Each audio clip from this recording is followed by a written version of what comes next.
The Polish-Soviet War was the most notable of the Eastern European conflicts in the immediate aftermath of World War I. There were two main driving factors that propelled the diplomatic and political decision-making of the new leadership of young Eastern European nations: nationalism and the fear of communism. First, nationalistic incentives drove all parties involved to expand their borders as far as possible. This was done on the backdrop of the fear of communism, particularly of the Soviet kind. Communism threatened revolution in most European countries. There were communist insurgencies in Ireland, in Hungary, and in Germany, but none were so impactful as the Bolshevik Revolution in Russia, which would of course end in communist victory and establish the Soviet Union.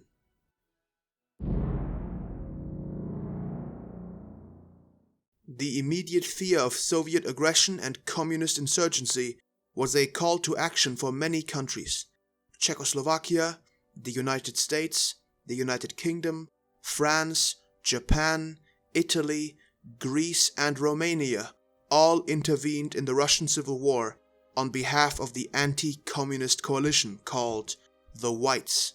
By contrast, the communists, known as the Reds, had no international support to speak of, but they were more popular with the people, and they controlled Russia's most important industrial and population centers. There was an Allied landing force at Arkhangelsk in the Arctic Sea. There was a powerful Ukrainian independence movement.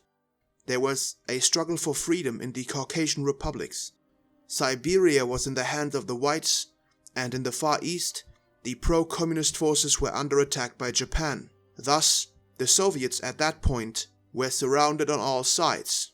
On Russia's western borders, the Baltic peoples fought bloody struggles for independence, both against the Germans and then the Soviets.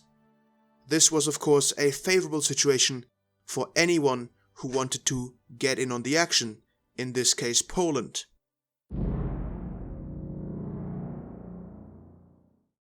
Poland had faded from the European map in 1795, when the Third Partition of Poland between Prussia, Russia and Austria had destroyed the Polish-Lithuanian Commonwealth.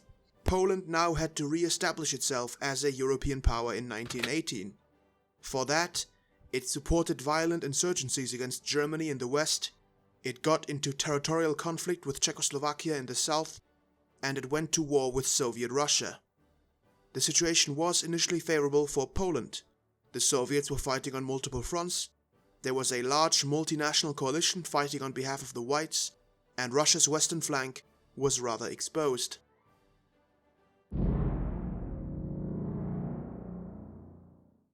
Poland had four primary objectives. First, secure as much territory and as many ethnic Poles as possible for Poland. Second, enable as many people as possible to break free from Russia and become independent in order to gain potential future allies. Third, weaken the Soviets as far as possible. If achievable, help the Whites to win the Civil War. If not, at least maximize Soviet casualties. Fourth, establish Soviet Russia and communism in general as enemies of Poland in the public perception. Make communism as unpopular as possible with the Polish people in order to prevent a communist revolution at home in the future. For the Soviets, on the other hand, the war was primarily defensive first and foremost, and they viewed it as the last resort of the Polish aristocratic class to defend itself from communism. However, there was a nationalistic component to the Soviet war as well. Poland was a foreign nation that had chosen to invade Russian territory. In the Marxist interpretation, Poland was a tool in the Western toolbox, used by American, British and French policymakers as the last attempt to bring about the downfall of the Soviet Union. This nationalistic component came with chauvinistic outbursts like racism against Polish people in Soviet newspapers and propaganda. The Soviet leadership felt the need to suppress such outbursts.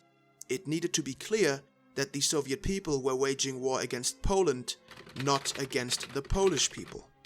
Poland was under the leadership of Józef Pilsudski, a military commander of the Polish legions during World War I and the most important political figure of Poland between the two world wars. He would rise to be pretty much Poland's dictator between 1926 and his death in 1935.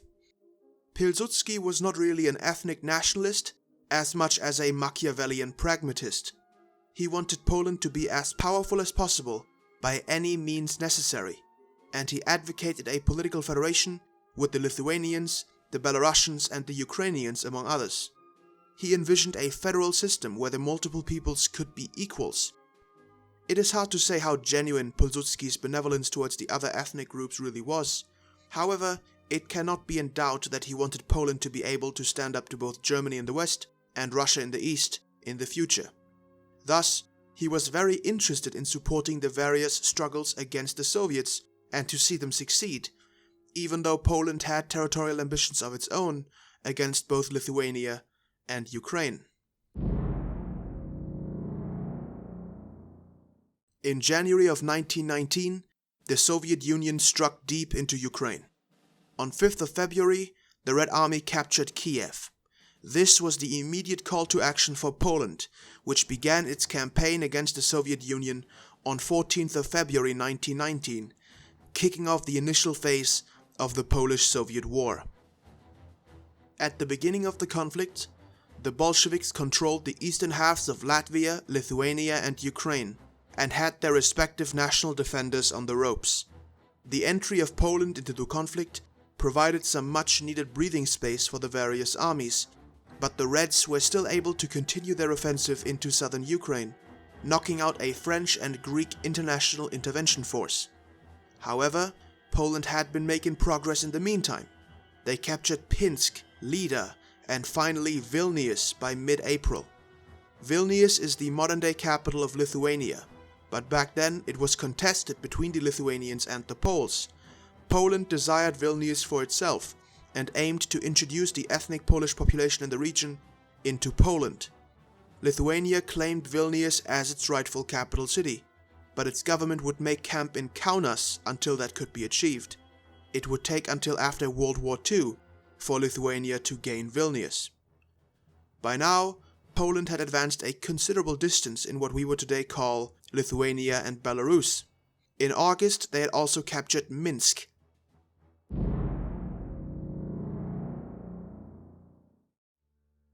Poland had also invaded the self-declared West Ukrainian People's Republic, as the Polish desired most of its territories for itself. At this point, it is worth remembering that there was not only the Polish-Soviet War, but also the Polish-Ukrainian War, even though one of Poland's main goals was to prevent the Soviets from succeeding in the Soviet-Ukrainian War. Yeah, I know.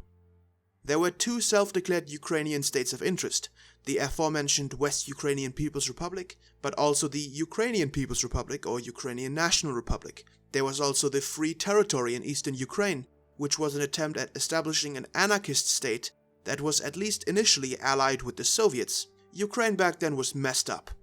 Anyway, the Polish took over most of the West Ukrainian territory until September. By now, the numbers of the fighting armies on the front against the Soviets were in Poland's favor.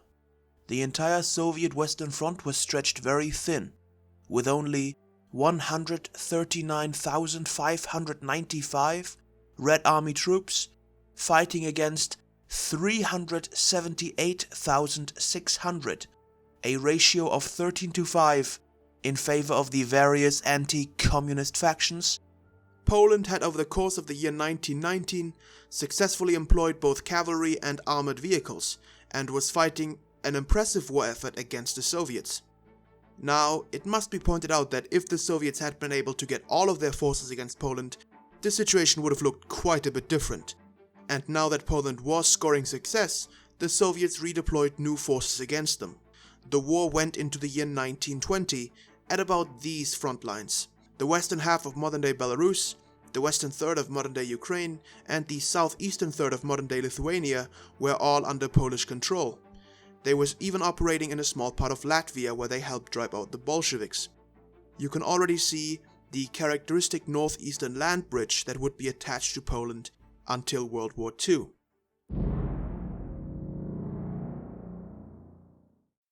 And so the year 1920 begins, and with it the main phase of the war.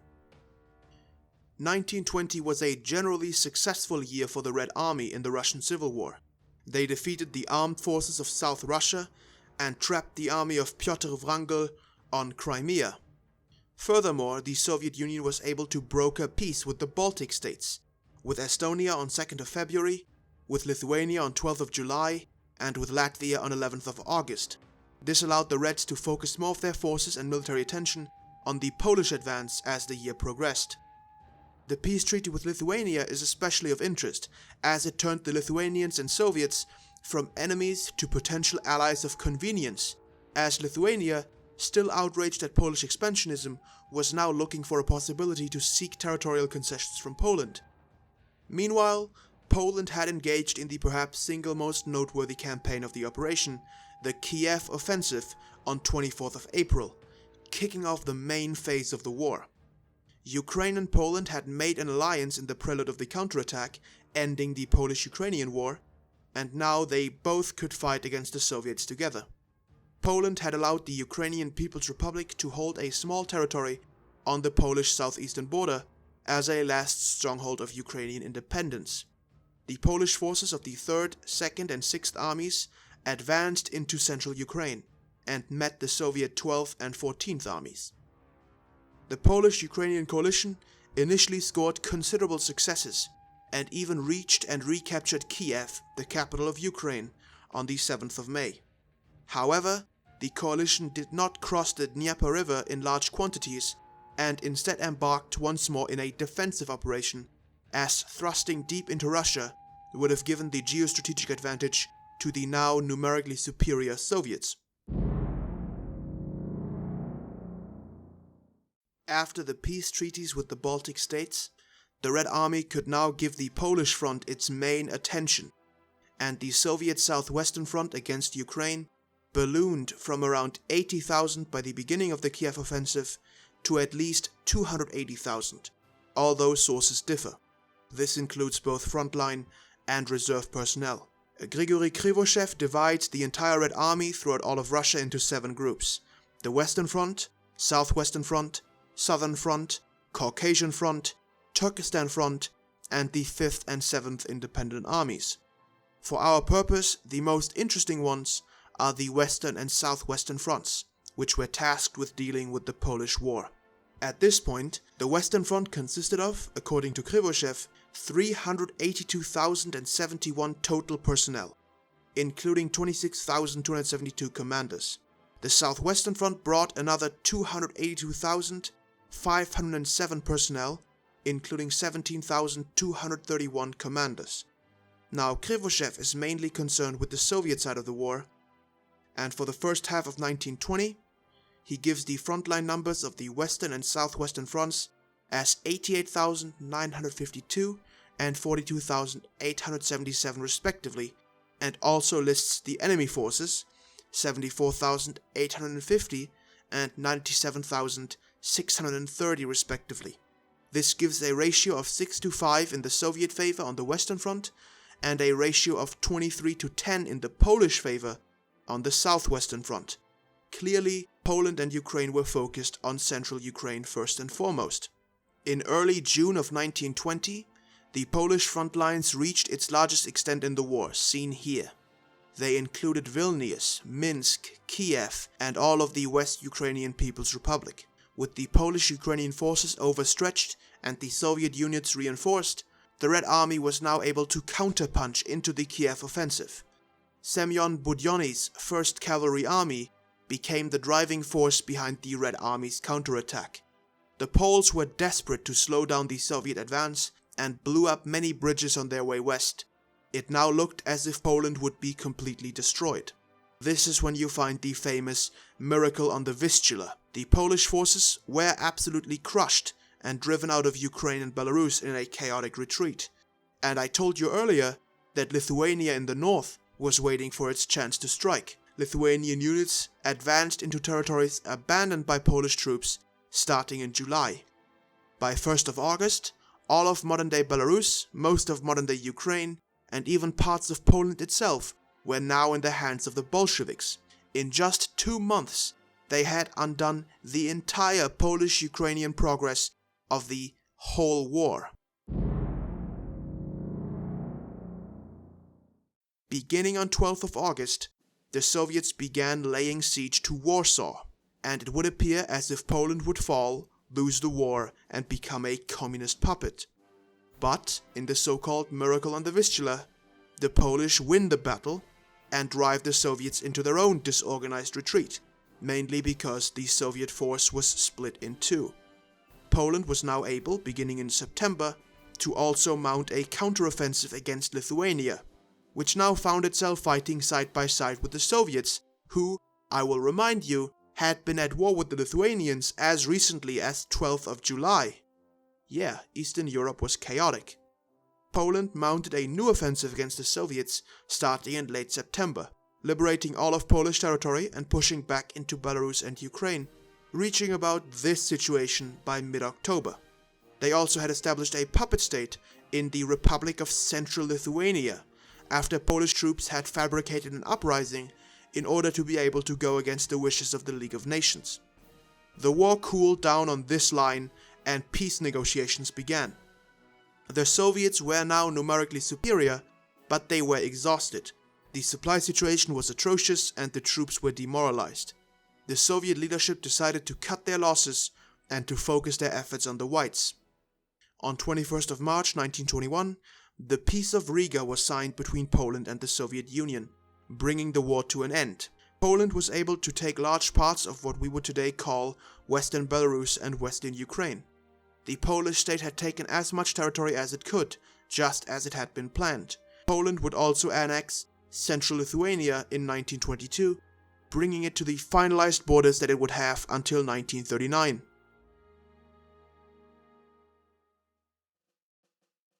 Now, all Poland had to do was to make sure that the Soviet Union would never see an opportunity to regain these territories and to subjugate Poland after all. But that's a story for another time. Thanks for watching.